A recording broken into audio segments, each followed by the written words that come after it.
Okay. So one of many sessions that we offer on sort of low-level chronic behaviors, of which negativity is certainly one. And we're hoping that you leave today with these three objectives having been met.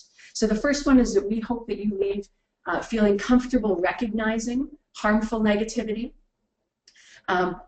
feeling able to not engage with unhelpful responses in the face of it, and to choose to engage in more helpful responses to make your experience better in the workplace, and then of course to move your team forward in a more productive way. The agenda for today is to first get our heads around a definition of, well, what is this workplace negativity?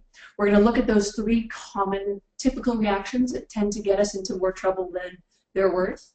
We'll build a three-step response strategy on what to do in the moment when you're being faced by this harmful negativity. And one of those tools is going to be how to have a direct conversation. So we're going to touch on the elements of a direct conversation. Of course, there's a little chat box that Suzanne mentioned. Please feel free to type your comments in there.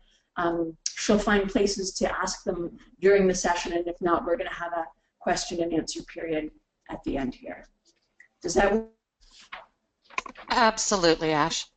Wonderful. Suzanne, is my clicker working okay? Everything, all our technical issues? Absolutely, Ashley. I saw you move through your agenda smoothly there. I think we're in great shape. Okay, wonderful. Thank you.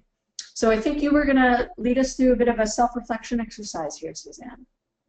Yeah, I thought maybe just to start that everybody could take a moment and just think about maybe how your colleagues, peers, those you report to, would maybe describe you in the workplace.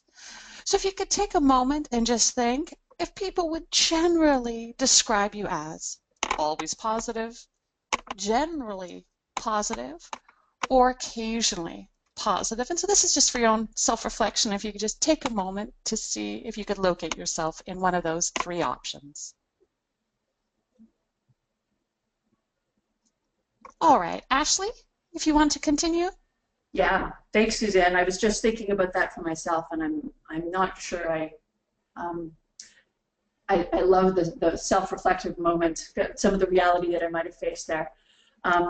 So we have some images of different incidents of what that could look like, what negativity could look like in your organization, because it doesn't look the same in every person, and it doesn't look the same in every role. So here you can see we have the person who's just pervasively pessimistic, someone who's constantly seeing the glass half empty, and that can just be exhausting to get around. You can imagine that it would be very hard to get a smile out of this woman at work. Then, of course, there's the classic criticism, cynicism and sarcasm. And while this image gives me a bit of a chuckle, if it was your daily reality, it could be pretty hard to manage. Oh, you had a 3-hour meeting. You must have gotten so much work done. This one looks no fun at all. Those people who walk around and are just chronically complaining. There's this guy from the office, Mr. Universal Doubt, where no one can do anything right, and you should doubt everything. And this is a classic one of that really subtle negativity that can sneak into especially your work meetings and group activities, that well-timed sigh and eye roll. We've all worked with people like Grumpy Cat, who are just oozing with sarcasm and feigning interest. So you can see there's a whole bunch of different ways that this negativity can come up.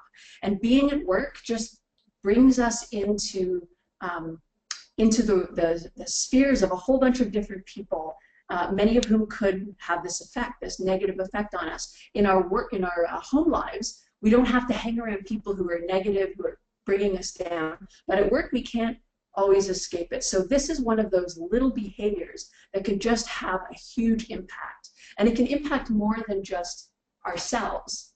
It can impact our team. It can impact our thought patterns. We can come home exhausted, and that can affect our work lives. So while we can make light of negativity, it tends to be one of those little behaviors that has a huge, long-lasting chronic impact. So what is it that people are complaining about?